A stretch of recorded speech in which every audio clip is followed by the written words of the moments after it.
यप्येह नियतिदृशतमो बन्धमोक्षाश्च यस्मादस्य श्रीब्रह्मरुद्रप्रभृतिसुरनरद्वीषशक्रात्मकस्य विष्णोर्व्यस्ताः समस्ताः सकलगुणनिधिः सर्वदोषौ व्यपेतः पूर्णानन्दाव्ययो यो गुरुरपि परमश्चिन्तयेतं महान्तम् जन्माद्यस्य यतोऽन्वयादितरतश्चार्थेष्वभिघ्नस्वराट् तेने ब्रह्महृदाय आदिकवये मुह्यन्ति यं सूरयः तेजो वारिमृतां यथा विनिमयो यत्र त्रिसर्गो मृषा धाम्ना स्वेन सदा निरस्तकुहकं सत्यं परं धीमहि श्रीवेदान्तमहाचलं हि परितः संयोज्य सूत्राहिपं सद्वातागमपोषितात्महृदयं तत्पूर्वपक्षासुरैः सिद्धान्तोक्तिसुरेश्वरैश्च मतितो यः कृष्णदुग्धाम्बुधिः स्वीयानाम् अमृतं प्रयच्छति समां पायाद्गुणोद्यन्मणिः सच्छास्त्रोदितवर्त्मना पदमिदं ध्यायन्मदङ्काङ्कितो मन्मन्त्रं जपशास्त्रसम्पदमतो दास्यामि भाग्यैः सह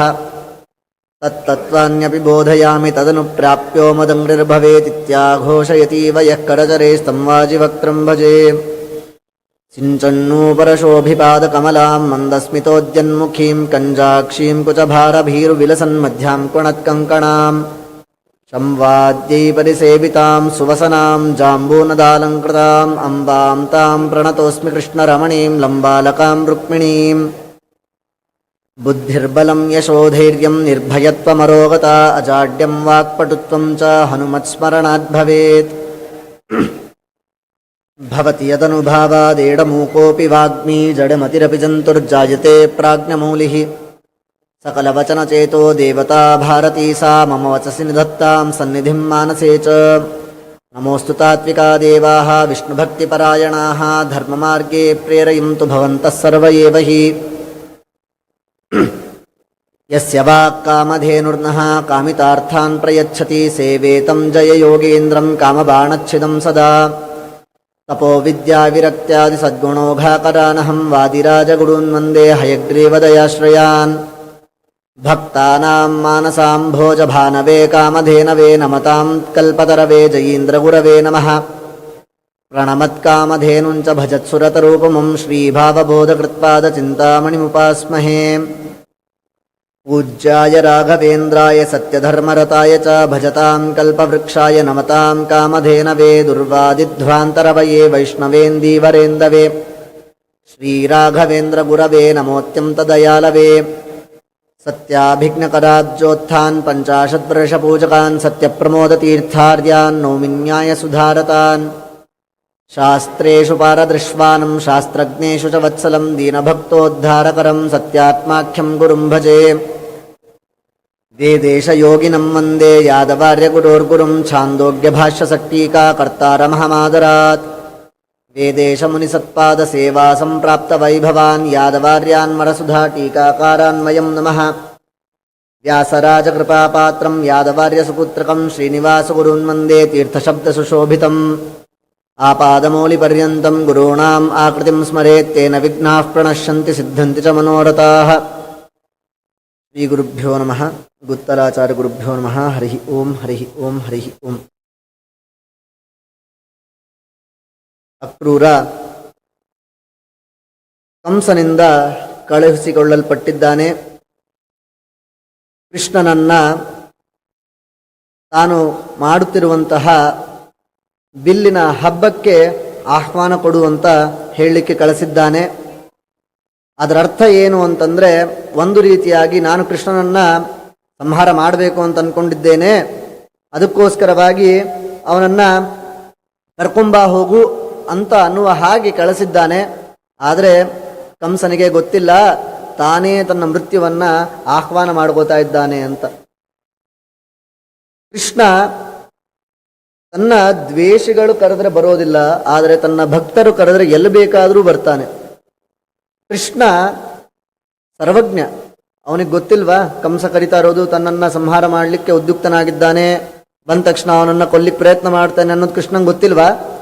ಆದರೆ ಕರೆದಂತಹ ಭಕ್ತನ ಮಾತಿಗೆ ಬೆಲೆ ಕೊಟ್ಟು ಪ್ರೀತಿಯಿಂದ ಕರೆದ ಅಂತ ಅವನ ಜೊತೆಗೆ ಹೋಗ್ತಾನೆ. ಮಥುರಾ ಪ್ರವೇಶವನ್ನ ಮಾಡ್ತಾ ಇದ್ದ ಹಾಗೇನೆ ಕೃಷ್ಣ ಪರಮಾತ್ಮ ಊರಿನ ಹೊರಗಡೆ ಒಂದು ಅತಿಥಿ ಗೃಹ ಇರ್ತದೆ, ಗೆಸ್ಟ್ ಹೌಸ್, ಅಲ್ಲೇನೆ ಉಳ್ಕೋತಾನೆ ಕೃಷ್ಣ ಪರಮಾತ್ಮ. ಆ ವಾಸ ಮಾಡಿ, ಯಾಕೆ ಅಂತಂದ್ರೆ ಅವರಿರುವಂತಹ ಸ್ಥಳ ಇದು ಶುದ್ಧವಾದದ್ದಲ್ಲ, ನಾ ಇಲ್ಲೇ ಇರ್ತೀನಿ ಅಂತ.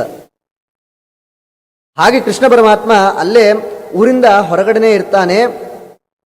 ಇದ್ದಾಗ ಇನ್ನು ರಾತ್ರಿ ಆಗಿರ್ತದೆ. ಅಕ್ರೂರನ ಕೆಲಸ ಏನಾಗಿತ್ತು, ಕೃಷ್ಣನನ್ನು ಕರ್ಕೊಂಬರ್ಬೇಕಾಗಿತ್ತು. ಅವನನ್ನು ಕರ್ಕೊಂಬಂದ. ಆದರೆ ನಿಜವಾದ ಭಕ್ತರಿಗೆ ಭಗವಂತನ ಪಾದ ಸಿಕ್ತಿರೆ ಯಾವತ್ತಾದ್ರೂ ಬಿಡ್ಲಿಕ್ಕೆ ಅವ್ರು ಒಪ್ಕೋತಾರ? ಅಕ್ರೂರ ಮಹಾ ದೊಡ್ಡ ಭಕ್ತ.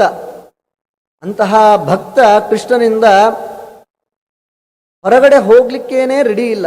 ನಾ ಹೋಗೋದಿಲ್ಲ ಕೃಷ್ಣ. ಎಂಥ ಮಹಾ ತಪಸ್ವಿಗಳು, ಎಷ್ಟೆಷ್ಟು ಋಷಿಗಳು, ಎಷ್ಟೆಷ್ಟು ತಪವನ್ನ ಮಾಡಿದ ಮೇಲೆ ನಿನ್ನ ದರ್ಶನ ಕೇವಲ ಒಂದು ಮಿಂಚನ ರೀತಿಯಲ್ಲಿ ಸಿಗ್ತದೆ.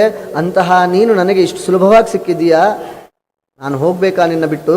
ನಂಗೆ ಹೋಗ್ಲಿಕ್ಕೆ ಮನಸ್ಸಿಲ್ಲ ಕೃಷ್ಣ ಅಂತ ಪರಿಪರಿಯಾಗಿ ಬೇಡ್ಕೋತಾನೆ. ಈ ಸಂಸಾರ ಅಂತಂದ್ರೆ ಎಂಥ ವ್ಯರ್ಥವಾದದ್ದು.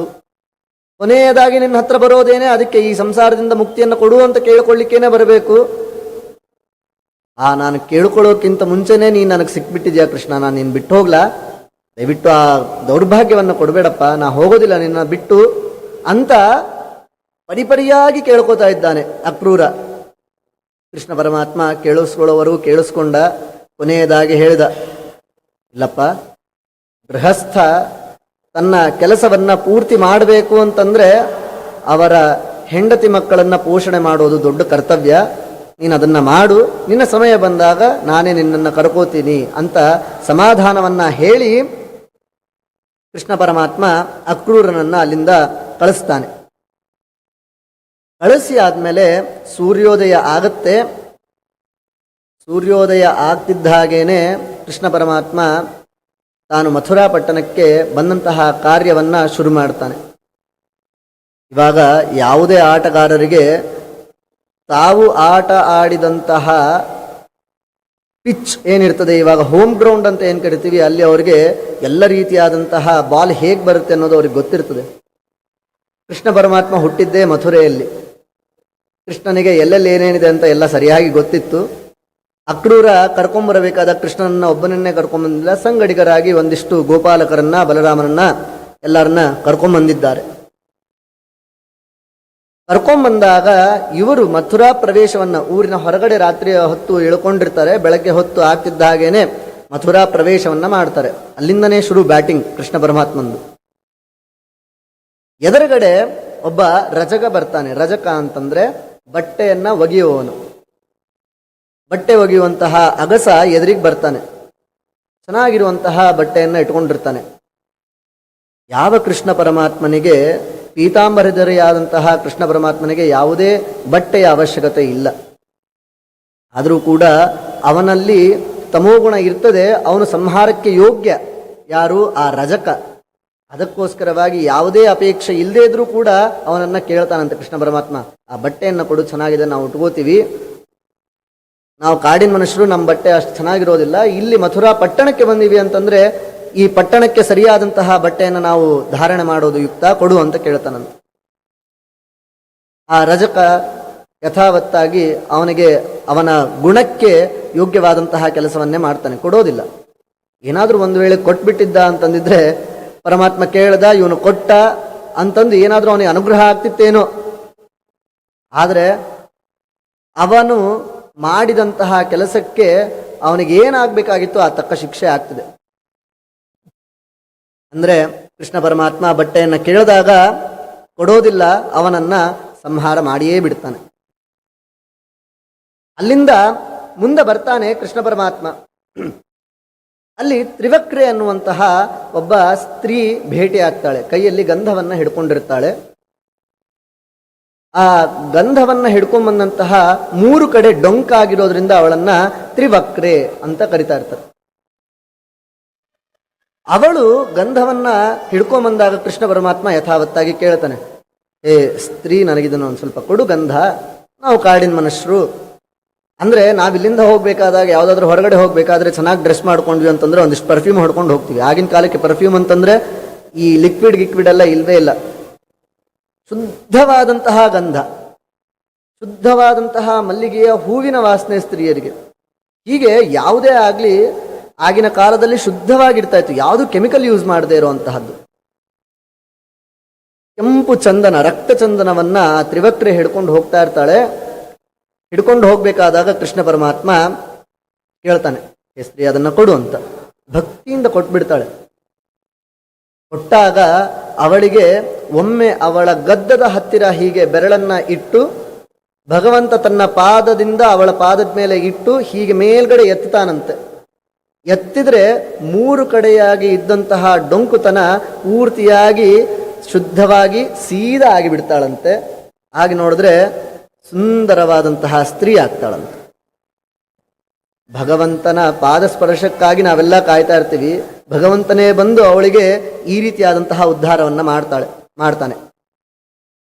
ಹೀಗೆ ಕುಬ್ಜೆಯಾದಂತಹ ಆ ತ್ರಿವಕ್ರೆಯನ್ನ ಸ್ಫುರದ್ರೂಪಿಯಾಗಿ ಮಾಡ್ತಾನೆ ನನ್ನಪ್ಪ ಕೃಷ್ಣ ಪರಮಾತ್ಮ. ಅದಾದ ಮೇಲೆ ಅಲ್ಲಿಂದ ಸೀದಾ ದೊಡ್ಡ ದೊಡ್ಡ ಹೆಜ್ಜೆಯನ್ನು ಇಡ್ತಾ ಯಾವ ಕಾರಣಕ್ಕೆ ಆಹ್ವಾನ ಕೊಟ್ಟು ಕರ್ಕೊಂಡ್ಬಂದಿರ್ತಾನೆ, ಬಿಲ್ಲು ಹಬ್ಬ ಅಂತ. ಬಿಲ್ಲು ಹಬ್ಬ ಅಂದ್ರೆ ಏನು ಅಂತಂದ್ರೆ, ಕಂಸನ ಹತ್ರ ಒಂದು ರುದ್ರದೇವರಿಂದ ದತ್ತವಾದಂತಹ ಧನುಸ್ಸು ಇರ್ತದೆ. ಆ ಧನಸ್ಸನ್ನ ಪೂಜೆ ಮಾಡೋದೇನೆ ಬಿಲ್ಲು ಹಬ್ಬ.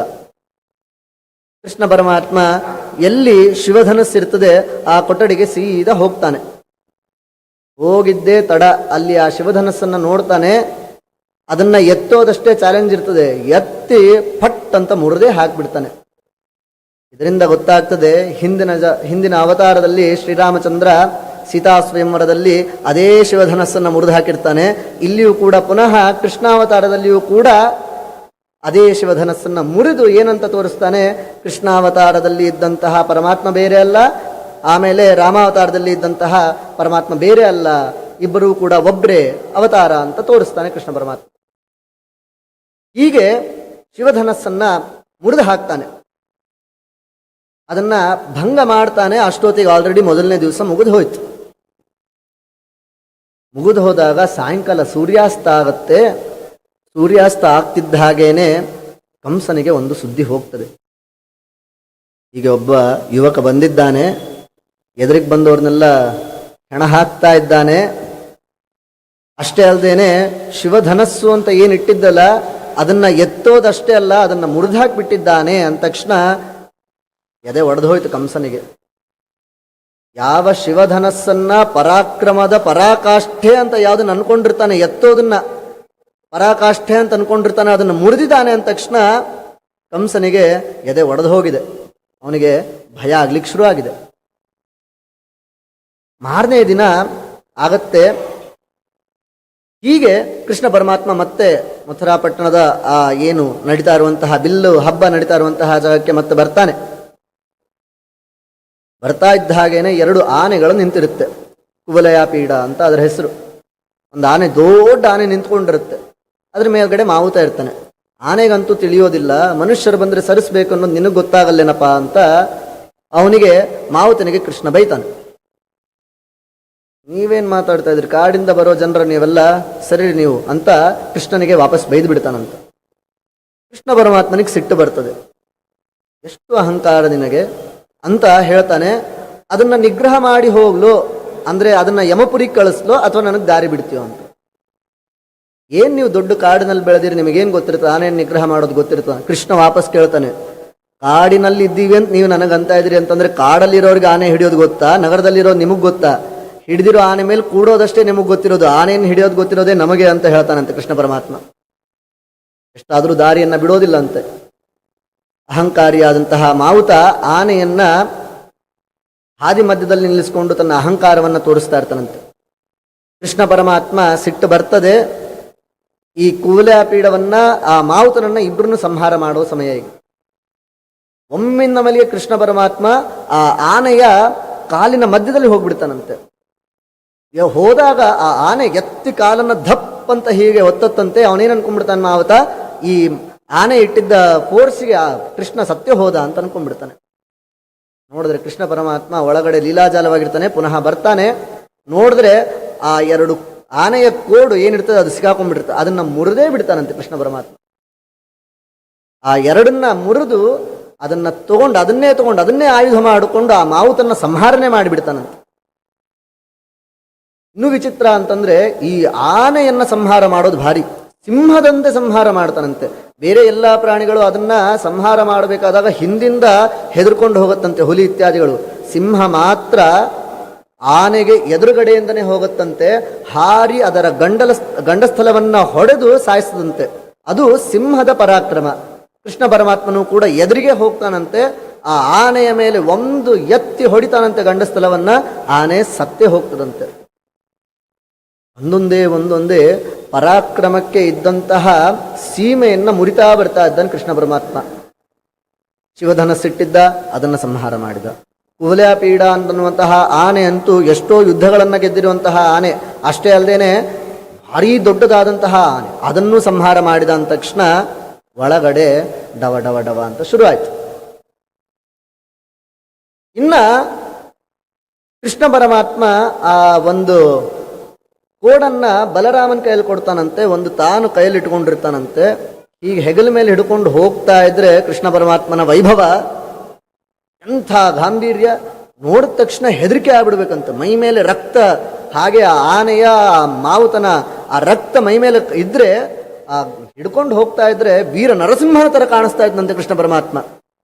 ಒಂದೇ ಅವತಾರದಲ್ಲಿ ಮೂರು ಅವತಾರ ತೋರಿಸಿದ. ಶಿವಧನಸ್ಸನ್ನ ಭಂಗ ಮಾಡಿದ್ರಿಂದ ರಾಮನ ಅವತಾರ ಬೇರೆ ಅಲ್ಲ, ಕೃಷ್ಣನ ಅವತಾರ ಬೇರೆ ಅಲ್ಲ. ಈಗ ಮೈಯೆಲ್ಲ ರಕ್ತ ಸಿಕ್ತವಾಗಿ ತನ್ನ ಕೈಯಲ್ಲಿ ಆ ಕೋಡನ್ನು ಹಿಡ್ಕೊಳ್ಳೋದ್ರಿಂದ ಕೃಷ್ಣ ಪರಮಾತ್ಮ ನರಸಿಂಹನ ತರ ಕಾಣಿಸ್ತಾ ಇದ್ದಾನೆ. ಹೀಗೆ ಕೃಷ್ಣ ಪರಮಾತ್ಮ ಬರ್ತಾ ಇದ್ದಾನೆ.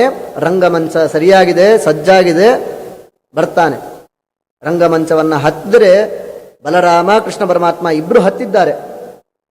ಅಲ್ಲಿ ಸರಿಯಾಗಿ ಇಬ್ಬರು ದೈತ್ಯರು ಇರ್ತಾರೆ, ಚಾಣೂರ ಮುಷ್ಟಿಕ, ಇಬ್ರು ನಿಂತ್ಕೊಂಡಿರ್ತಾರೆ. ಅವರಿಬ್ಬರ ಜೊತೆಗೆ ಯುದ್ಧ ಆಗ್ತದೆ, ಘನಘೋರ ಯುದ್ಧ, ಓರಾದಂತಹ ಯುದ್ಧ. ಆದರೆ ಒಬ್ರೊಬ್ರು ಅವರು ಕಲ್ತಂತಹ ಎಲ್ಲ ವಿದ್ಯೆಗಳನ್ನು ಕೂಡ ಈ ಇಬ್ಬರ ಬಾಲಕರ ಮೇಲೆ ಪ್ರಯೋಗ ಮಾಡ್ತಾರೆ. ಅವರನ್ನ ನಿಗ್ರಹ ಮಾಡೋದಾಗ್ಲಿ, ಹಿಡಿಯೋದಾಗ್ಲಿ. ಅಷ್ಟೇ ಅಲ್ಲದೇನೆ ಯಾವಾಗ ಇವರು ಬಲಕ್ಕೆ ಸಿಕ್ಕಾಕೊಳ್ಳೋದಿಲ್ವೋ ಅನ್ನೋದಕ್ಕೆ ಗೊತ್ತಾಗಿ ಅವರನ್ನ ಮಂತ್ರಗಳು ಕಲ್ತಿರ್ತಾರೆ ಅವರು ನಿಗ್ರಹ ಮಾಡಲಿಕ್ಕೆ ತಮ್ಮ ಎದುರಾಳಿಗಳನ್ನ. ಆ ಮಂತ್ರವನ್ನ ಹೇಳಿ ಒಂದು ಏಟು ಹೊಡೆದು ಬಿಟ್ಟರೆ ಎದುರಾಳಿ ಬಿದ್ದು ಹೋಗ್ಬಿಡ್ಬೇಕು.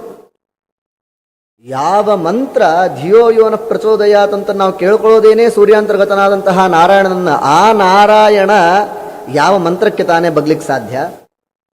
ಯಾವ ಮಂತ್ರವೂ ಕೂಡ ಅವನ ಮುಂದೆ ಮಂತ್ರಿಸ್ಲಿಲ್ಲ ಅಂತೆ, ಸರಿ ಹೋಗ್ಲೇ ಇಲ್ವಂತೆ.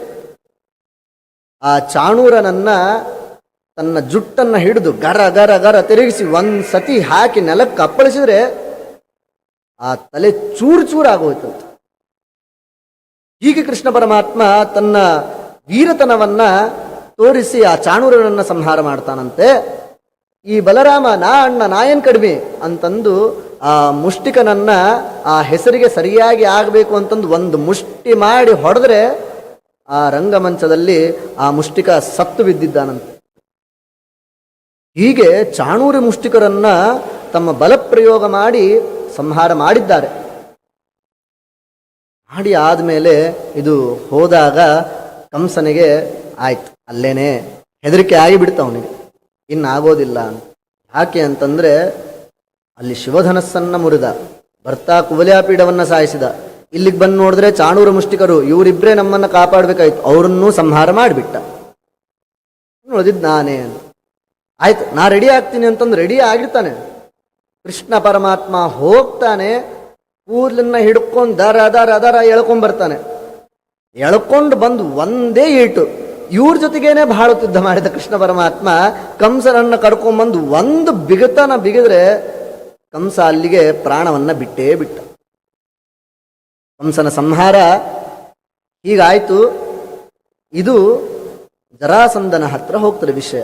ಯಾಕ್ರಿ ಜರಾಸಂಧನಿಗೆ ಇವನಿಗೆ ಏನ್ ಸಂಬಂಧ ಅಂತಂದ್ರೆ, ಈ ಕಂಸನ ಹೆಂಡತಿಯರು ಆಸ್ತಿ ಪ್ರಾಸ್ತಿ ಅಂತ ಇಬ್ಬರಿರ್ತಾರೆ. ಅವರಿಬ್ಬರೂ ಕೂಡ ಆ ಜರಾಸಂಧನ ತಂಗಿಯರು.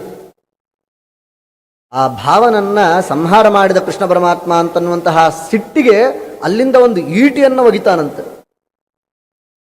ಆ ಈಟಿ ವಾಸ್ತವಿಕವಾಗಿ ರುದ್ರದೇವರಿಂದ ಆಶೀರ್ವದಿಸಿದಂತಹ ಈಟಿ ಅವನಿಗೆ ಕೊಟ್ಟಿರ್ತಾನೆ ರುದ್ರದೇವರು. ಎಷ್ಟು ಜೋರಾಗಿ ಒಗಿತಾನೆ ಅಂತಂದ್ರೆ 100 ಯೋಜನ ದೂರ ಬರ್ತದಂತೆ ಅದು. 101ನೇ ಯೋಜನ ಬರೋದಿಲ್ವಂತೆ. 101ನೇ ಯೋಜನ ಮಥುರಾ ಪಟ್ಟಣ ಇರ್ತದಂತೆ.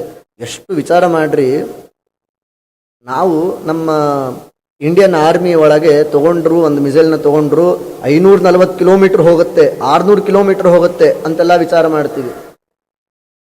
ಈ ಜರಾಸಂಧ ಅಲ್ಲಿಂದ ಈಟಿಯನ್ನು ಒಗದ್ರೆ 100 ಯೋಜನ ಬರ್ತದಂತೆ.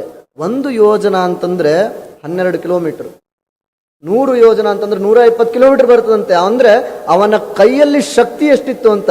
ಈ ಮಿಸೈಲಲ್ಲಿ ಯಾವುದೋ ಒಂದು ಸ್ಫೋಟಕದಿಂದ ಬಂದಂತಹ ಶಕ್ತಿ, ಮನುಷ್ಯನಲ್ಲಿ, ರಾಕ್ಷಸನಲ್ಲಿ ಇಷ್ಟು ಶಕ್ತಿ. ಹೀಗೆ ಅಲ್ಲಿಂದ ಈಟಿಯನ್ನು ಒಗದ್ರೆ ಇಲ್ಲಿಗೆ 100 ಯೋಜನ ಬಂದು ಬೀಳ್ತದಂತೆ. ಆದ್ರೆ ಕೃಷ್ಣ ಪರಮಾತ್ಮನಿಗೆ ಅದರಿಂದ ಏನು ವ್ಯತ್ಯಾಸ ಆಗೋದಿಲ್ವಂತೆ. ಹೀಗೆ ಅವರನ್ನ ಸಂಹಾರ ಮಾಡ್ತಾನಂತೆ.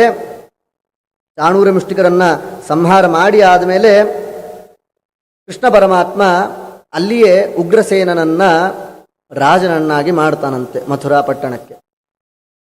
ಹಂಸ ಇಂಥ ರಾಕ್ಷಸರಿ, ಇಂಥ ಕುಬುದ್ಧಿ. ಯಾಕೆ ಅಂತಂದ್ರೆ ಉಗ್ರಸೇನನನ್ನ ರಾಜ ಮಾಡಿದ ಅಂತ ಹೇಳ್ಬಿಟ್ವಿ. ಉಗ್ರಸೇನ ಯಾರು? ಆ ಕಂಸನ ಅಪ್ಪ. ಅವನನ್ನೇ ಹೋಗಿ ಜೈಲೊಳಗಿಟ್ಬಿಟ್ಟಿರ್ತಾನೆ ಅವನು. ಎಂಥ ನೀಚರಿ ಅವನು ಕಂಸ. ಕೃಷ್ಣ ಪರಮಾತ್ಮ ಯಾವಾಗ ಆ ಕಂಸನನ್ನ ಸಂಹಾರ ಮಾಡ್ತಾನೋ ಅವಾಗ ಈ ಉಗ್ರಸೇನನೇ ಈ ರಾಜ್ಯಕ್ಕೆ ರಾಜ ಆಗಬೇಕು ಅಂತಂತ ಆ ಪಟ್ಟಾಭಿಷೇಕವನ್ನ ಮಾಡಿ ಕೃಷ್ಣ ಪರಮಾತ್ಮ ಅವನನ್ನ ಪಟ್ಟಾಭಿಷೇಕ ಮಾಡಿ ಇಡ್ತಾನಂತ. ಅಲ್ಲಿಂದ ಉಗ್ರಸೇನನನ್ನ ಪಟ್ಟಾಭಿಷೇಕ ಮಾಡಿ ಆದ್ಮೇಲೆ ಅವನು ಗುರುಕುಲಕ್ಕೆ ಸೇರ್ಕೋತಾನೆ. ಇವಾಗ ಕೃಷ್ಣ ಪರಮಾತ್ಮ ಅಂದ್ರೆ ಸರ್ವಜ್ಞನಾದಂತಹ ಪರಮಾತ್ಮನಿಗೆ ಯಾವುದೇ ವೇದದ ಅಧ್ಯಯನದ, ಯಾವುದೇ ನೀತಿಯ ಅಧ್ಯಯನದ ಅವಶ್ಯಕತೆ ಇಲ್ಲ. ಯಾವ ಪರಮಾತ್ಮನನ್ನ ಹೊಂದಲಿಕ್ಕೋಸ್ಕರವಾಗಿ ನಾವು ಎಷ್ಟು ವೇದದ ಪಾರಾಯಣ, ಎಷ್ಟು ಪುರಾಣದ ಚಿಂತನೆಗಳನ್ನು ಮಾಡ್ತೀವಿ, ಅಂತಹ ಪರಮಾತ್ಮ ಗುರುಕುಲಕ್ಕೆ ಹೋಗ್ತಾನೆ ಅನ್ನೋದರ ಅರ್ಥ ಏನು ಅಂತಂದ್ರೆ, ಯಾವ ಜಯತೀರ್ಥರು ತಾವು ಗ್ರಂಥವನ್ನ ಮಾಡಬೇಕಾದಾಗ, ಯಾವ ವಾಯುದೇವರು ತಮ್ಮ ಗ್ರಂಥವನ್ನ ಶುರು ಮಾಡಬೇಕಾದಾಗ ಮಂಗಳಾಚರಣೆಯನ್ನ ಮಾಡ್ತಾರೆ. ಯಾಕೆ ಅಂತಂದ್ರೆ ಯಾವುದೇ ರೀತಿಯಾದಂತಹ ವಿಘ್ನಗಳು ಬರಬಾರದು ಅಂತ. ಶ್ರೀಮದಾಚಾರ್ಯರ ಗ್ರಂಥವನ್ನು ಶುರು ಮಾಡಿದ್ರೆ ಅವ್ರಿಗೆ ಯಾವುದು ವಿಘ್ನ ಬರೋದಿಲ್ಲ. ಆದ್ರೂ ಯಾಕೆ ಮಾಡ್ತಾರೆ ಅಂತಂದ್ರೆ, ಶಿಷ್ಯರು ತಾವು ಮುಂದೆ ಮಾಡುವಂತಹ ಗ್ರಂಥಗಳಿಗೆ ತಮಗೆ ಬರುವಂತಹ ವಿಘ್ನಗಳ ಪರಿಹಾರಕ್ಕಾಗಿ ಅವರು ಮಂಗಳಾಚರಣೆಯನ್ನ ಮಾಡಬೇಕು ಅನ್ನುವುದನ್ನು ತಿಳಿಸ್ಲಿಕ್ಕೋಸ್ಕರವಾಗಿ ಶ್ರೀಮದಾಚಾರ್ಯರೇನೆ ತಾವು ಗ್ರಂಥವನ್ನ ಬರೆಯಬೇಕಾದಾಗ ಮಂಗಳಾಚರಣೆಯನ್ನ ಮಾಡಿ ತೋರಿಸ್ತಾರೆ. ಹಾಗೆ ಕೃಷ್ಣ ಪರಮಾತ್ಮ ಯಾರೇ ಆಗಲಿ ತಾವು ಗುರುಕುಲ ವಾಸವನ್ನ ಮಾಡಿ ವೇದಾಧ್ಯಯನವನ್ನ ಮಾಡಬೇಕು ಅಂತ ಹೀಗೆ ವಿಷಯವನ್ನ ತಿಳಿಸ್ಲಿಕ್ಕೋಸ್ಕರವಾಗಿ ಗುರುಕುಲಕ್ಕೆ ಹೋಗ್ತಾರೆ. ಅದಕ್ಕಿಂತ ಮುಂಚೆ ವಸುದೇವ ದೇವಕಿಯರನ್ನ ಮೋಚನೆ ಮಾಡಿ ಅವ್ರ ಕೈಲಿ ಉಪನಯನವನ್ನ ಮಾಡಿಸಿಕೊಂಡು ಹೋಗ್ತಾರೆ. ಅಲ್ಲಿ ಸಾಂದೀಪಿನಿ ಋಷಿಗಳ ಹತ್ರ ಪಾಠವನ್ನು ಕಲಿಬೇಕಾದಾಗ ಅವರ ಮಗನಿಗೆ ಆದಂತಹ ದುಃಖವನ್ನ ನಾಶವನ್ನ ಮಾಡಿ ಗುರುಪುತ್ರನ ಉದ್ಧಾರವನ್ನ ಮಾಡ್ತಾನೆ. ಈಗ ವಾಸ್ತವಿಕವಾದಂತಹ ಕಥೆ ಶುರು. ರುಕ್ಮಿಣಿ ಕಲ್ಯಾಣ ಅಂತ ಅನ್ನೋದು ಇಲ್ಲಿಂದ ಶುರು. ಯಾಕೆ ಅಂತಂದ್ರೆ, ಕೃಷ್ಣ ಪರಮಾತ್ಮ ಅಲ್ಲಿಂದ ಗೋಕುಲಕ್ಕೆ ಉದ್ಧವನನ್ನ ಕಳಿಸ್ತಾನಂತೆ. ಗೋಕುಲ ಅಂತಂದ್ರೆ ಬೃಂದಾವನಕ್ಕೆ ಕಳಿಸ್ತಾನೆ. ಯಾಕೆ ಕಳಿಸ್ತಾನೆ ಅಂತಂದ್ರೆ, ಯಾರು ಕರ್ಕೊಂಬಂದಿದ್ದು ಕೃಷ್ಣ ಪರಮಾತ್ಮನನ್ನ ಅಲ್ಲಿಂದ ಇಲ್ಲಿಗೆ ಕರ್ಕೊಂಬಂದಿದ್ದು? ಅಕ್ರೂರ ಕರ್ಕೊಂಬಂದಿರ್ತಾನೆ. ಅಕ್ರೂರ ಕರ್ಕೊಂಬರಬೇಕಾದಾಗ ಏನಂತ ಪ್ರತಿಜ್ಞೆ ಮಾಡಿರ್ತಾನೆ? ಬಿಲ್ ಹಬ್ಬ ನಡೀತಾ ಇದೆ, ಕಂಸನನ್ನ ಕರ್ಕೊಂಬರ್ಲಿಕ್ಕೆ ಹೇಳಿದ್ದಾನೆ, ನಾನು ಕರ್ಕೊಂಡು ಹೋಗ್ಲಿಕ್ಕೆ ಬಂದಿದ್ದೀನಿ ಅಂತ. ಅಂದ್ರೆ ವಾದಿರಾಜರು ಒಂದ್ ಕಡೆ ಉತ್ಪ್ರೇಕ್ಷೆ ಮಾಡ್ತಾರೆ. ಈ ಕಂಸ ಸಾಯ್ಲಿಕ್ಕೆ ಅಥವಾ ಕಂಸನ ಈ ಬಿಲ್ಲು ಹಬ್ಬ ಹಾಳಾಗ್ಲಿಕ್ಕೆ ಎಷ್ಟೋ ಕಾರಣ ಕೋಟಿಗಳಲ್ಲಿ ಒಂದು ಕಾರಣ ಯಾವುದು ಅಂತಂದ್ರೆ, ಅಕ್ರೂರ ಕೃಷ್ಣ ಪರಮಾತ್ಮನನ್ನ ಆ ಬೃಂದಾವನದಿಂದ ಕರ್ಕೊಂಬಂದಾಗ ಅಲ್ಲಿದ್ದಂತಹ ಗೋಪಿಕಾ ಸ್ತ್ರೀಯರು ಶಾಪ ಹಾಕ್ಬಿಟ್ಟಿದ್ರಂತೆ. ಏನೋ ಕೃಷ್ಣ ಪರಮಾತ್ಮ ನಮ್ಮನ್ನು ಬಿಟ್ಟು ಹೋಗ್ತಾ ಇದ್ದಾನೆ, ಎಷ್ಟು ಚೆನ್ನಾಗಿ ನಮ್ಮ ಜೊತೆ ಆಟ ಆಡ್ಕೊಂಡಿದ್ದ, ಒಮ್ಮೆ ನಮಗೆ ನಮ್ಮನ್ನ ಕರ್ಕೊಂಡು ಹೋಗ್ಬಿಡ್ತಾನೆ. ಯಾಕೆ ಕರ್ಕೊಂಡು ಹೋದ? ಆ ಕಂಸ ಮಾಡ್ತಾ ಇರುವಂತಹ ಬಿಲ್ಲು ಹಬ್ಬಕ್ಕೆ ತಾನೆ, ಆ ಬಿಲ್ಲು ಹಬ್ಬನೇ ನಾಶ ಆಗೋಗಿ. ಕಂಸ ತಾನೇ ಕರೆಸ್ಕೊಂಡಿದ್ದು, ಕಂಸನೇ ನಾಶ ಆಗೋಗಿ. ಈಗ ಶಾಪವನ್ನು ಹಾಕಿಬಿಟ್ಟಿರ್ತಾರಂತೆ. ಹೀಗೆ ಶಾಪವನ್ನ ಹಾಕಿದ್ದು ಕೂಡ ಒಂದು ಕಾರಣ ಕೋಟಿ ಪ್ರವಿಷ್ಟ ಅಂತ ಹೀಗೆ ವಾದಿರಾಜರು ಉತ್ಪ್ರೇಕ್ಷೆಯನ್ನ ಮಾಡ್ತಾರಂತೆ. ವಾಸ್ತವಿಕವಾಗಿ ಕೃಷ್ಣ ಪರಮಾತ್ಮ ಅವತಾರ ಮಾಡಿದ್ದು ದುಷ್ಟ ಜನರ ಸಂಹಾರಕ್ಕೆ ಅಂತಾನೆ. ಆ ಸಂಹಾರ ಮಾಡುವುದಕ್ಕೋಸ್ಕರವಾಗಿಯೇನೆ ಅವನು ಅಲ್ಲಿಗೆ ಹೋಗಿ ಸಂಹಾರ ಮಾಡಿದ್ದು ಕೂಡ ಭೂಭಾರ ಹರಣಕ್ಕೋಸ್ಕರವಾಗಿಯೇ ಮಾಡಿದ್ದು. ಆದರೆ ವಾದಿರಾಜರು ಆ ಒಂದು ಉತ್ಪ್ರೇಕ್ಷೆಯನ್ನು ಮಾಡುವುದರ ಮೂಲಕವಾಗಿ ಇದು ಒಂದು ಕಾರಣ ಕೊಡಿ ಪ್ರವಿಷ್ಟ ಆಗಿರಬಹುದು ಅಂತ ಹೇಳ್ತಾರೆ. ಅಲ್ಲಿಂದ ಉದ್ಧವನನ್ನ ಒಂದು ಮಾತು ಕಳಿಸ್ತಾನೆ. ಹೇ ಉದ್ಧವ, ಹೋಗು, ಅಲ್ಲಿ ಗೋಕುಲಕ್ಕೆ ಹೋಗು. ಅಲ್ಲೆಲ್ಲ ನನ್ನ ಭಕ್ತರಿದ್ರು, ಅವರು ನನ್ನನ್ನು ಬಹಳ ಮಿಸ್ ಮಾಡ್ಕೋತಾ ಇರ್ತಾರೋ, ನಾ ಇಲ್ದೇನೆ ಅವ್ರು ಬಹಳ ಒದ್ದಾಡ್ತಾ ಇರ್ತಾರೋ, ಒಂದು ಮಾತು ಹೇಳಿ ಬಾ, ನಾ ಆರಾಮಾಗಿದ್ದೀನಿ ಅಂತ ಹೇಳಿ ಬಾ ಅಂತ ಕಳಿಸ್ತಾನೆ. ಉದ್ಧವ ಬರ್ತಾನೆ ಗೋಕುಲಕ್ಕೆ, ಬೃಂದಾವನಕ್ಕೆ. ಬಂದ ತಕ್ಷಣ ಅಲ್ಲಿದ್ದಂತಹ ಜನರನ್ನು ನೋಡಿದ್ರೆ ಉದ್ಧವನ ಕಣ್ಣಲ್ಲಿ ನೀರು ಬಂದ್ಬಿಡ್ತದಂತೆ. ಯಾಕೆ ಅಂತಂದ್ರೆ ಉದ್ಧವನನ್ನು ನೋಡಿದ ತಕ್ಷಣ ಎಲ್ಲರೂ ಅಳ್ತಾರಂತೆ.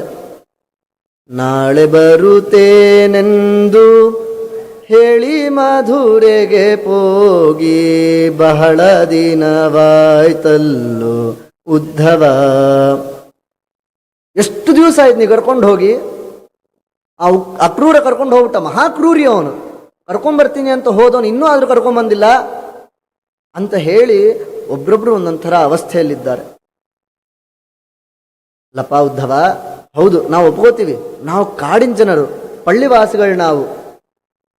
ಇಲ್ಲಿರುವಂತಹ ಜನರು ಮಥುರಾ ಪಟ್ಟಣದಲ್ಲಿದ್ದಂತಹ ಸ್ತ್ರೀಯರಿಗೆ ಸರಿಸಮ ಅಲ್ಲ. ಇಲ್ಲೇನು ಸಿಗ್ತದೆ ಆ ಮೂಲಿಕೆಗಳನ್ನೇ ಹಚ್ಕೊಂಡು ನಾವು ಮೇಕಪ್ ಮಾಡ್ಕೊಳ್ಳೋರು. ಅಲ್ಲಿದ್ದಂತಹ ಜನರು ಸುಗಂಧಭರಿತವಾದಂತಹ ಗಂಧವನ್ನ ಹಚ್ಕೊಂಡು ಚೆನ್ನಾಗಿ ಫಳಫಳ ಹೊಳೆಯೋರು. ಅವ್ರ ಮುಂದೆ ನಾವು ಸೌಂದರ್ಯದಲ್ಲಿ ಕಡಿಮೆನೇ ಒಪ್ಕೋತೀವಿ. ಆದರೆ ಕೃಷ್ಣನನ್ನ ಅವ್ರಿಗಿಂತ ಜಾಸ್ತಿ ನಾವು ಹಚ್ಕೊಂಡಿದ್ವು, ಹುಟ್ಟಿದಾಗಿಂದ ಅವ್ರ ಜೊತೆಗೆ ಇದ್ವು, ಕೃಷ್ಣನನ್ನ ಬಿಟ್ಟಿರ್ಲಿಕ್ಕೆ ಆಗ್ತಾ ಇಲ್ವೋ ಅಂತ ಉದ್ಧವನ ಹತ್ರ ಹೇಳ್ತಾರಂತೆ.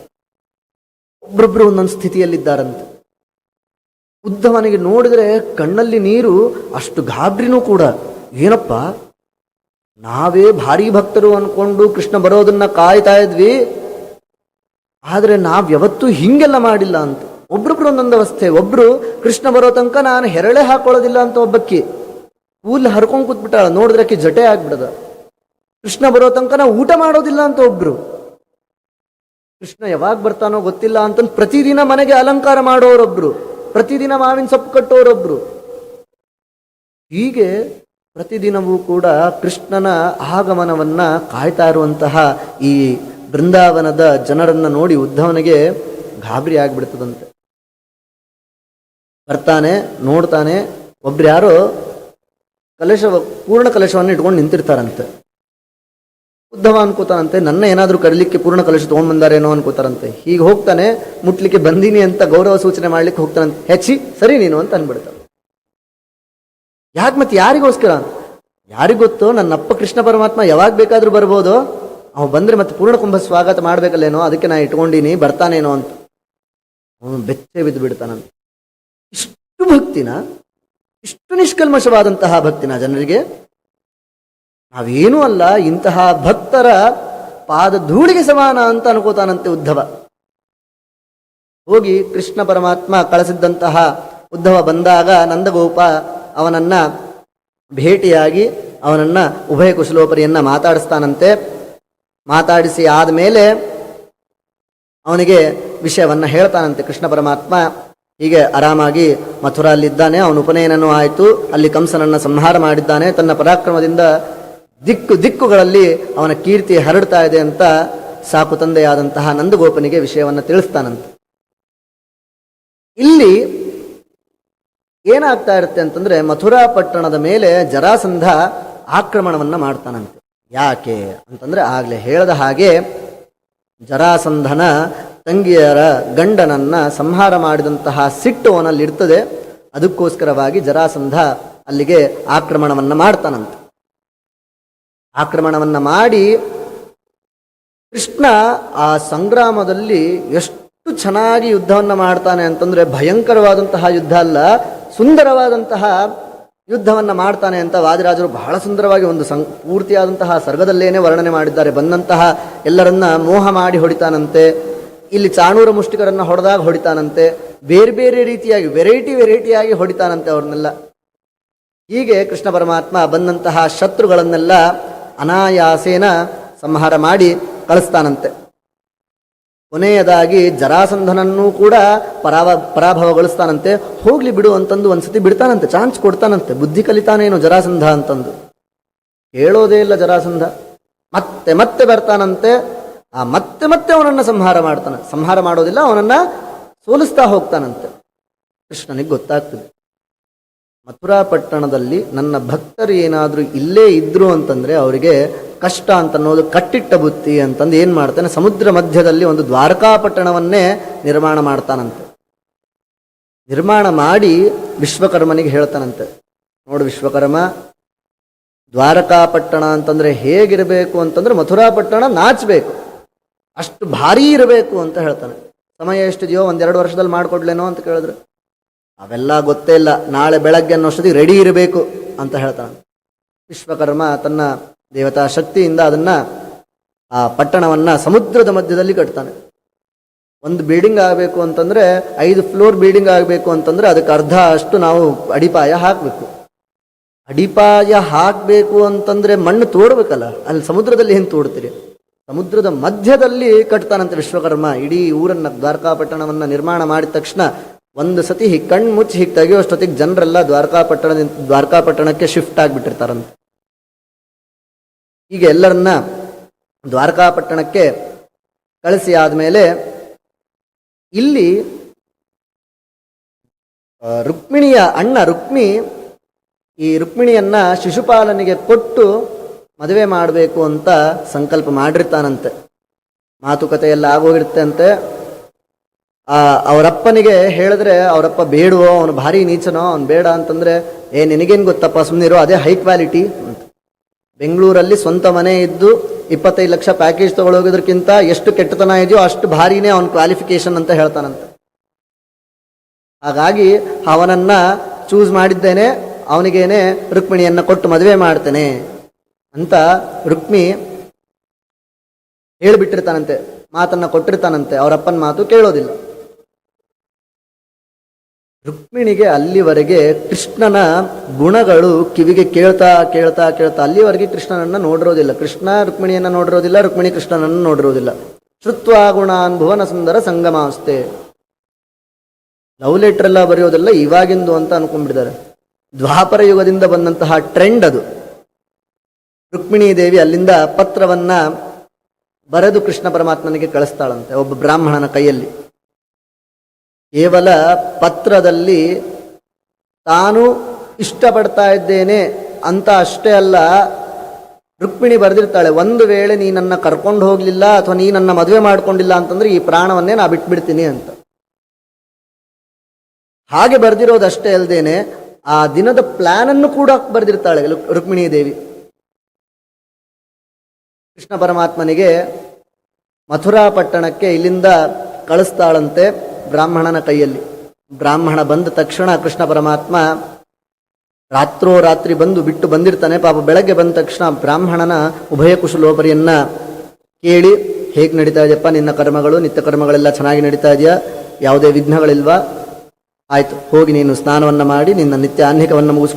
ಇದು ಒಂದು ಬ್ರಾಹ್ಮಣರನ್ನ ಉಭಯ ಕುಶಲೋಪರಿ ಕೇಳುವಂತಹ ಒಂದು ಕ್ರಮ. ಬಂದ್ರಾ, ಬರ್ರಿ, ಎದಕ್ ಬಂದ್ರಿ, ಆಯ್ತು ಬರ್ರಿ ಅಂತ ಯಾವತ್ತೂ ಮಾಡಬಾರ್ದು. ಬಂದ್ರ, ಬರ್ರಿ, ಹೇಗಿದ್ದೀರಿ, ನಿಮ್ಮ ನಿತ್ಯ ಕರ್ಮಗಳು ಹೇಗೆ ನಡೀತಾ ಇದೆ, ಯಾವುದು ವಿಘ್ನಗಳಿಲ್ವಾ, ಎಷ್ಟು ಅಧ್ಯಯನ ಆಯಿತು, ಇದನ್ನೆಲ್ಲ ಕೇಳಿ ಆದಮೇಲೆ ಅವರಿಗೆ ನಿಮ್ಮ ಆಹ್ನಿಕವನ್ನು ಮುಗಿಸ್ಕೊಂಬರ್ರಿ, ಇವತ್ತು ನಮ್ಮನೆಯಲ್ಲೇನೆ ಊಟ ಸ್ವೀಕಾರ ಮಾಡ್ರಿ, ಅನಾಯಾಸೇನ ಬ್ರಾಹ್ಮಣ ಬಂದಿರಿ, ಪಂಚಭಕ್ಷ ಪರಮಾನ್ನ ಮಾಡಿ ಹಾಕಿದ್ರು ಅನ್ನ ನೀರು ಮಾಡಿ ಹಾಕಿವಿ ಅನ್ನುವಂತಹ ನಿರಹಂಕಾರತ್ವವನ್ನು ತೋರಿಸಿ ಯಥೋಚಿತವಾದಂತಹ ದಕ್ಷಿಣೆಯನ್ನು ಕೊಟ್ಟ ಆದಮೇಲೆ ಏನು ವಿಷಯ ಬಂದಿದ್ದು ಅಂತ ಕೇಳಬೇಕು. ಕೃಷ್ಣ ಪರಮಾತ್ಮ ಅಷ್ಟೆಲ್ಲ ಮಾಡಿದ್ದ. ನೋಡಿದರೆ ಆ ಒಂದು ಪತ್ರವನ್ನು ತಂದಿರ್ತಾನಂತೆ ಬ್ರಾಹ್ಮಣ. ಆ ಬ್ರಾಹ್ಮಣ ಪತ್ರವನ್ನು ತಂದಿದ್ರೆ ಅದನ್ನ ನೀವೇ ಓದ್ರಿ ಅಂತ ಹೇಳ್ತಾನಂತೆ. ಆಮೇಲೆ ಇಲ್ಲಪ್ಪ ನಾವು ಓದೋದಿಲ್ಲ ಅಂತ ಹೇಳಿದ್ರೆ ಕೃಷ್ಣ ಪರಮಾತ್ಮ ಆ ಬ್ರಾಹ್ಮಣನ ಕೈಯನ್ನು ಹಿಡ್ಕೊಂಡು, ಎಲ್ಲಿಗೆ ಹೋಗ್ತೀರಿ ನೀವೆಲ್ಲೂ ಹೋಗ್ಬೇಡ್ರಿ, ಇಲ್ಲೇ ನಿಂತ್ಕೊಂಡು ಓದ್ರಿ ಅಂತ ಹೇಳ್ತಾರೆ.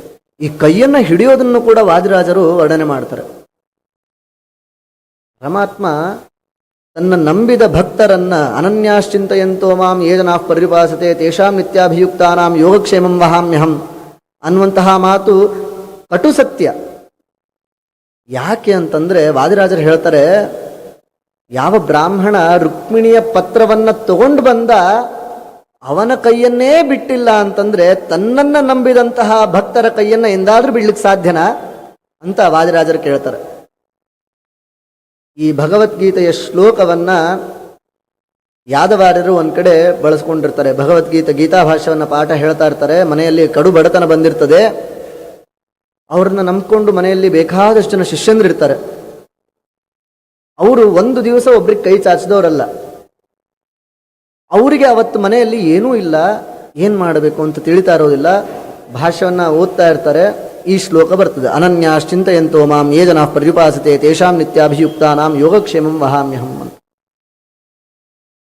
ಯಾದವಾರರು ನೋಡಿ ಆ ವಾಕ್ಯವನ್ನ ನೋಡಿ ಸಿಟ್ಟು ಬಂದ್ಬಿಡ್ತದಂತೆ, ಬೇಜಾರು ಹತಾಶೆ ಆಗ್ಬಿಡ್ತಾರಂತೆ. ಏನ್ ಸ್ವಾಮಿ, ಭಗವದ್ಗೀತೆ ಅಂತಂದ್ರೆ ಬೇರೆ ಏನೂ ಅಲ್ಲ, ಭಗವಂತನ ಮಾತುಗಳು.